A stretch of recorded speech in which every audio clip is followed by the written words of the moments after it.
Bernard Menet, un vaudevillien qui aime faire et qui montre ses grands talents de comique. À l'époque, conscient des dangers du coronavirus, il appliquait les ordres du gouvernement de rester chez lui, mais il ne se plaignait pas de la façon dont la crise avait géré au plus haut niveau.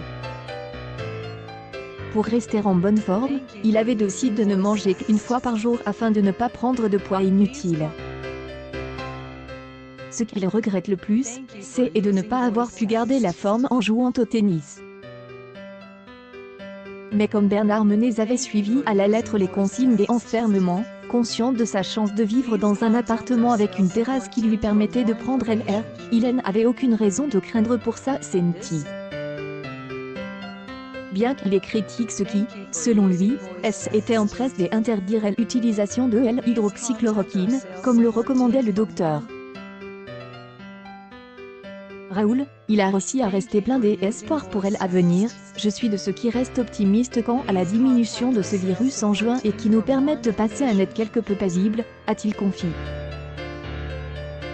Malheureusement, alors que la pandémie perdait un peu de sa vigueur en France, et que l'acteur pensait pouvoir se reposer et prendre des vacances bien méritées, sa vie ne tenait qu'à un fil. Selon nos informations, début août, Bernard Menet a été hospitalisé, dans un état grave, au point que les médecins ont décidé qu'il n'est plus en danger, et il veut à nouveau profiter de elle et de l'amour de sa famille. Mais pour lui, ce mois d'août est une longue épreuve. En fait, comme tout le monde à partir d'un certain âge, Bernard Menet a subi une coloscopie la première semaine d'août.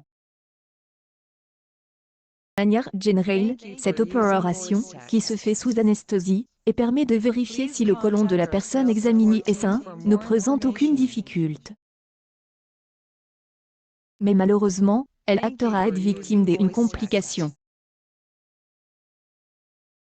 Pour éviter le pire que les médecins ont décidé de plonger leur patient dans un coma artificiel. Pour lui est un moment de soulagement pour l'acteur, et toute sa famille. Si Bernard Menet avait prévu une grande fête pour fêter son 76e anniversaire le 8 août, il a dû y renoncer. Il a fait le rendez-vous avec Maribel, sa femme, et leur petit chien, Papa, dans le plus grand calme. Pas question que l'acteur chante la poupée jolie en dansant à table. Beaucoup de ceux qui le suivent sur les réseaux sociaux s'inquiétant également de ne rien savoir sur l'acteur.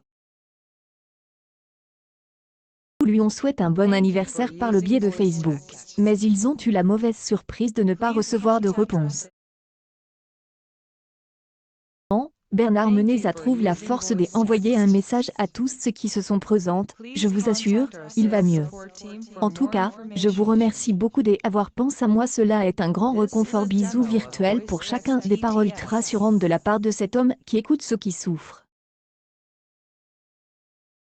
En effet, Bernard Menet préside Polymuscle 63, une association qui regroupe des artistes, des journalistes et des anciens sportifs de haut niveau, créée en 1963 par Michel Drucker, Pierre Brasseur, Sacha Distel et Jean-Paul Belmondo, entre autres.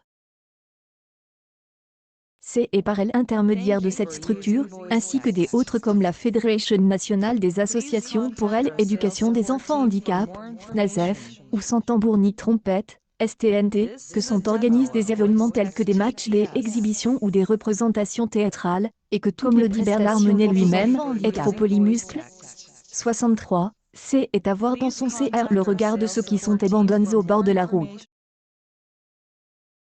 Souhaitons donc, avec un peu de retard, un bon anniversaire à ce merveilleux acteur, que nous avons hâte d'applaudir à nouveau bientôt au théâtre. Accueil News People. Bernard Menet en réanimation dans un état grave, plonge dans le coma.